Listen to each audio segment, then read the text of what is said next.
Hi, I'm Stuart J. Raj, and in today's clip, I'm going to present something that's going to help revolutionize the way that you learn. So, if you're in COVID lockdown, and especially if you've got kids at home, hit pause, send them this link or call them in, watch it together, because you're not only going to be helping them set up a foundation that, for me, it's helped me learn over 15 languages, code computers, play music, do math, and everything else that I can do, I can put back to this one thing. This can also help be an activity that's going to bring your family together, and you're going to have loads of fun in this time where you're concealed at home. In 1981, something happened that in hindsight is something that revolutionized my own life, and it was one of those defining moments who defines who I am today. I received my first Rubik's Cube. Now, my grandfather, I've spoken about him a lot over the years, and he was the first in the family onto the Rubik's Cube. It had just been out for about a year, since about 1980. So he got his Rubik's Cube, he got us into it, and we were trying to do it, and I was trying to do it for weeks. Now, one day he called and he said, I've solved it. Now, I've written a whole article on that experience, and I think it's called 5 life and business lessons that I learned from the Rubik's Cube. So I'll put the link to that down below. But what I wanted to share with you today, and I hope that you can actually, if you don't have a Rubik's Cube now, go and get one. You can order one online. I ordered another one the other day and it turned up at my place within 2 days, even in COVID lockdown. But get yourself a Rubik's Cube and follow on with me, because for me, the Rubik's Cube is the epitome of learning. The skills and everything that goes towards learning the Rubik's Cube are the same skills that you're going to be able to use to learn languages, that you're going to be able to use to learn coding a computer, or basically doing anything. Through learning the Rubik's Cube, you're going to be learning frameworks. Now, have you seen these people that mega memory, and they're supposed to have some of the best memories in the world? It's not really the best memory in the world. What they have is a framework that they set up in their mind, and then they're able to drop things into that, and it's just walking through that framework. The Rubik's Cube is a perfect example of that. And so through you learning this one little framework that the cube is based on, you're able to start to apply logic and knowledge to it, and you're able to solve it.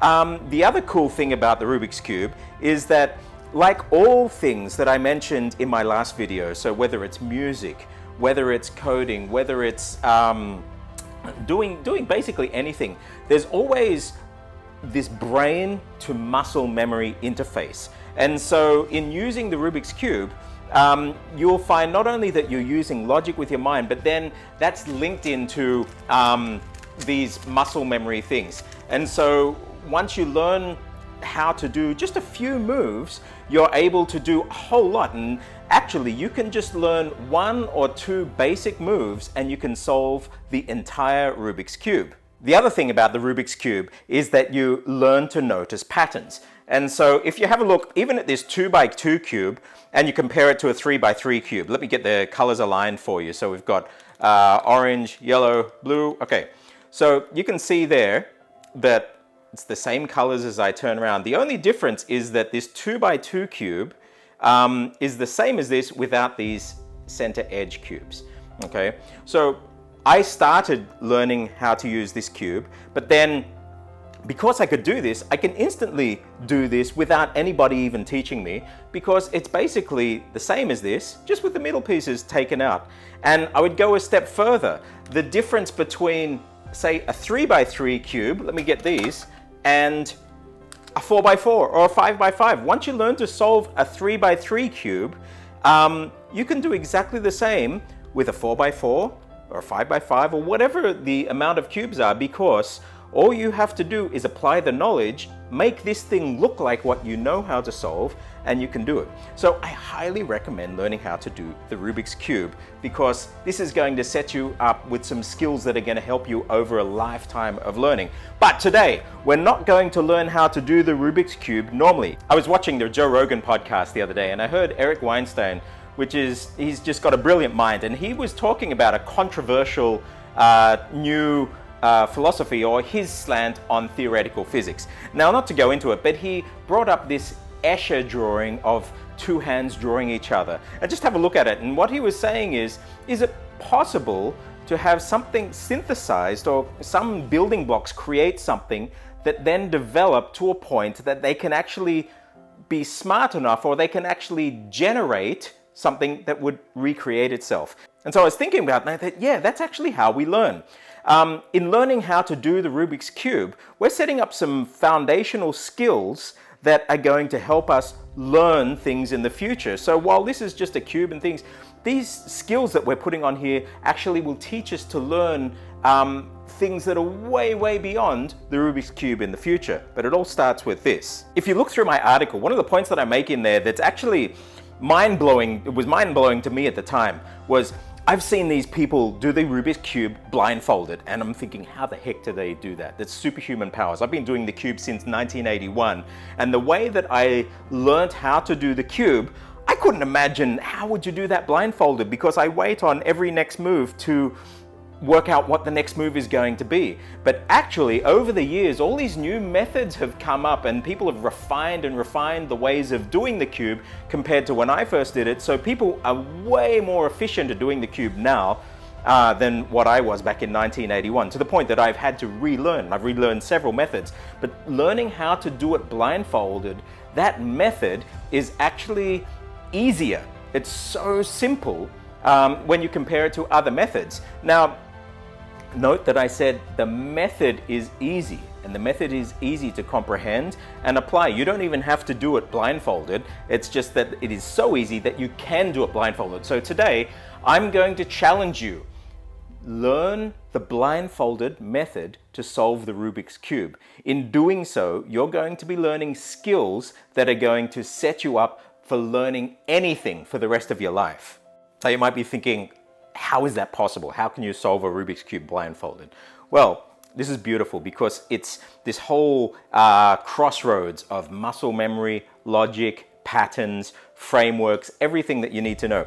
Now, one thing about this video, and this is the other key to learning, I questioned last week, are schools really necessary given that we have all this information at our fingertips? I'm going to tell you the steps that you need to go through to learn how to solve the Rubik's Cube using the blindfolded method.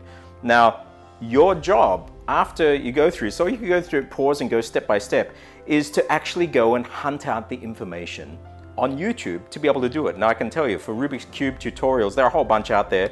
JPerm is one of my favorite guys in tutorials. So look at his, but there's so much information out there with people explaining it even better than me. But I'm just going to tell you what you need to know. Now, the first thing when you're learning to use a Rubik's Cube is how to hold it. And so some people will be doing like this, and actually for years I would be doing like this. Now, people develop their techniques over the years. So probably one of the best ways is to hold it like this, so you can just flick it and bang, bang, bang, bang, it just goes around. I'm going to start with this 2x2 cube, just because it has all the basic principles, but I can show you things easier. Okay, so if you're looking at notation, you'll see that if I say a letter, it means in the clockwise direction. So U is upper, that's the upper layer, and it means in the clockwise direction. If it's U with a dash, some people will call that U prime. It's anti-clockwise. Clockwise, U, anti-clockwise. And just as we have U, we have D. So D is down. Now notice that while U goes clockwise this way, if we looked at D, clockwise is actually going in this opposite direction, but it's still clockwise if you were looking at the down face. So D is this way, U is that way. Okay, so if you see U2, it will be 1, 2, and U2 going back, bang, you come back to normal. You have R, so right, you see right, that's going clockwise again, and left. Now notice, just like D went the opposite direction to U, left will go the opposite. So a normal left, L, will be like this, okay? Whereas L prime, L with a stroke, will go the other way, okay? So that's easy. We have right, left, U, D, B for back, and so B, that's going clockwise that way, back, 1, 2, 3, 4, and then we have F, forward. So this is the front, 1, 2, 3, 4. So they're the prime or the basic moves for the cube. If I see R2, 1, 2. Going back, R2, U2, 1, 2, 1, 2. Okay, so it's going back. But notice how my hands generally are staying in this position. Muscle memory. Okay, now I'm going to talk about the logic that you need to use to be able to solve this cube blindfolded. You only need one algorithm to be able to solve this cube, especially a 2x2. Here's the general concept that you're going to need to solve the Rubik's Cube using the blindfolded method. Now, I'm not saying you have to be blindfold doing it, but learning this method is something that's going to train your logic, train your muscle memory, it'll give you abilities to use mnemonics. And basically, if you can remember a phone number using a mnemonic, you'll be able to learn how to do this. The basic principle is, supposing I have yellow on the bottom here, I'm keeping blue facing me. All I need to know is one algorithm, so one set of moves that will swap two pieces, and I know which pieces it will swap. So I know an algorithm that's going to move this piece here, so that's red, white, green, into this position here. They could swap anyway, but I just know one that's going to do that. So have a look at this. I'm going to put this piece into here. Here we go.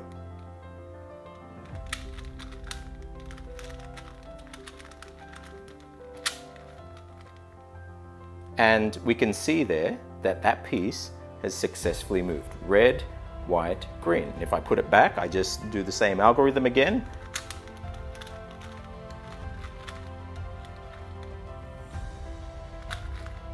There we go. It's back together in. So, look at this logic. If I know that I can swap this piece here with this piece here, all I need to do to solve the cube then is apply that knowledge. Basically, no matter what state the cube is, as long as I can put the piece that needs to go into a target piece, swapping from this spot into this spot, I can put it back. I'll show you what I mean. Have a look at this cube at the moment. So, I'm still holding it with the blue face and the yellow face here, okay? This piece here, red, green, and white. Where does that need to go? Well, here's the white, green, red, so it needs to go back in this corner. Note that this is the one that I know how to swap with this piece here. How do I get this piece, though, into that piece? It's easy. All I have to do is, if I know I can swap these two, whatever piece I need to go back there, I just have to put it in this position. That red needs to be in there, so I'm going to put this red into this position. Now, this is where the whole 3D spatial logic and everything comes into place, because your mind's going to start developing skills. How do I get this piece into here? Well, in this case, all I have to do is turn it twice. Watch this. 1, 2. It's there. So if I use that logic now, I can apply the algorithm and this piece is going to go back to there. Let's try it.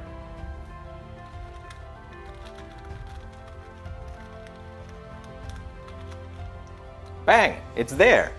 And then all I have to do is do that reverse move that I did to put that piece into there to take it back. That is the logic that we use to solve the entire cube. So basically, you just look at each cube and see which one keeps needing to go back into this position. And you keep moving it there, pushing it there, and pushing it back. And one by one, 1, 2, 3, 4, 5, 6, 7, 8. So basically, a maximum of 7 times round, and you've solved the entire cube.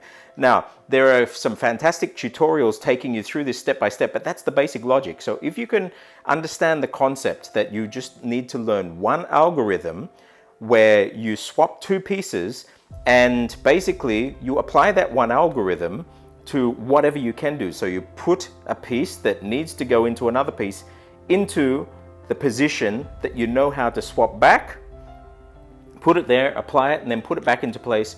You will have solved the cube. Now, along the way, you're going to find that your mind's doing crazy things and you're seeing patterns everywhere. The other thing that you're going to do is learn different muscle memory functions, and you'll see that you'll actually be doing recurring moves. So, for example, if you look at I love JPerm, he's actually named these things. So there's one move where you always find yourself doing it. It's going up like that.